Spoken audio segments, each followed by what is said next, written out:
Hi friends. இந்த வீடியோவில் வந்து பார்த்தீங்கன்னா ஒரு 5 lakhs இன்வெஸ்ட்மெண்ட் பண்ணுறோம்.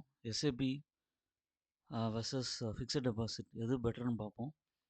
எல்லாருமே இன்வெஸ்ட்மெண்ட் பண்ணும்போது ஒரு ஹை வேல்யூ அப்புறம் ட்ரிக்கி டு மேனேஜ் அப்போ பண்ணும்போது ரைட் அசட்ஸை சூஸ் பண்ணி மேக்ஸிமைஸ் த ரிட்டர்ன் அப்படிங்கிற எக்ஸ்பெக்டேஷனில் தான் அவங்க இருப்பாங்க. அவங்களோட ரிஸ்க் அப்படைட்டுக்கு தகுந்த மாதிரி அவங்க ஃபினான்ஷியல் கோலுக்கு தகுந்த மாதிரி மல்டிபிள் இன்வெஸ்ட்மெண்ட்டில் பண்ணுவாங்க. மல்டிபிள் இன்ஸ்ட்ருமெண்ட்ஸில் பண்ணுவாங்க.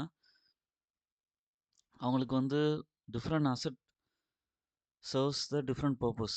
எவ்ரி அசட்டும் உங்களுக்கு வந்து கொடுக்கும். ஃபார் எக்ஸாம்பிள் வந்து ஃபிக்ஸட் டெபாசிட் வந்து பார்த்தீங்கன்னா சேஃப்டி அண்ட் ஸ்டேபிள் ரிட்டர்ன்ஸ் கொடுக்கும். Mutual fund SIP will provide வந்து comparatively higher growth over time. Systematic investment plan is a method of investing in mutual funds. அது வந்து ஒரு ஸ்மால் அமௌண்ட் போட்டு monthly SIP அமௌண்ட்டும் போடலாம், இல்லை லம்சம் அமௌண்ட்டும் போட்டு நீங்கள் வந்து ரிட்டர்ன் பார்க்கலாம். இப்போது பார்க்கும்போது எந்த ஆப்ஷன் வந்து பெட்டராக இருக்கும் அப்படிங்கிற மாதிரி நம்ம வந்து செக் பண்ணி பார்க்கலாம்.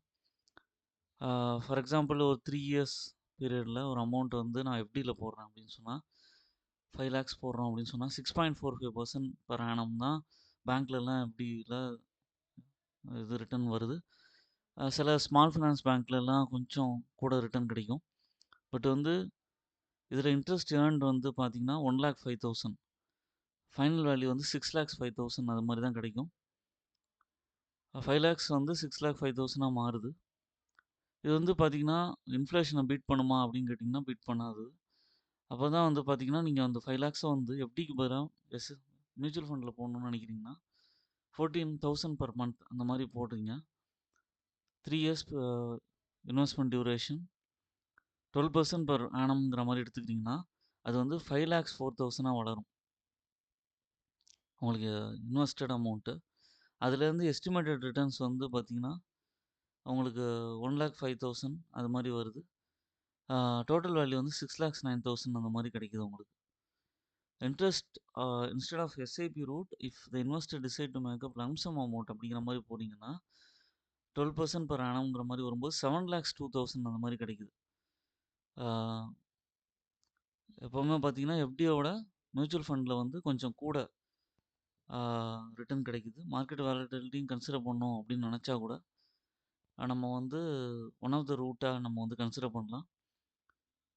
ஃபண்ட்ஸை கம்பேர் பண்ணி லாங் டேர்ம் ஃபினான்ஷியல் கமிட்மெண்ட்ஸுக்கு தகுந்த மாதிரி எந்த ஃபண்டு வந்து பெட்டராக இருக்குங்கிற மாதிரி பார்க்கலாம். மியூச்சுவல் ஃபண்ட்ஸில் வந்து பார்த்திங்கன்னா large cap, mid cap, small cap, multi cap, multi asset இந்த மாதிரி நிறையா கேட்டகரி இருக்குது. ஒவ்வொரு கேட்டகரியிலையும் இருக்கிற ஃபண்ட்ஸை வந்து அனலைஸ் பண்ணி அதுலேருந்து பெஸ்ட்டு ஃபண்டுங்கிற மாதிரி சூஸ் பண்ணிவிட்டு அதுக்கப்புறம் இன்வெஸ்ட் பண்ணலாம். பாஸ்ட் ரிட்டர்ன்ங்கிறது வந்து not guarantee for future return. ஒவ்வொரு மியூச்சுவல் ஃபண்ட்லேயும் அசோசியேட்டட் கம்பெனியை வந்து நீங்கள் அனலைஸ் பண்ணிவிட்டு அதில் எது வந்து பி ரேஷியோ கம்மியாக இருக்குது அந்த மாதிரி செக் பண்ணி பார்த்துட்டு அதுக்கப்புறமா உங்களை இன்வெஸ்ட்மெண்ட்டை தொடருங்க.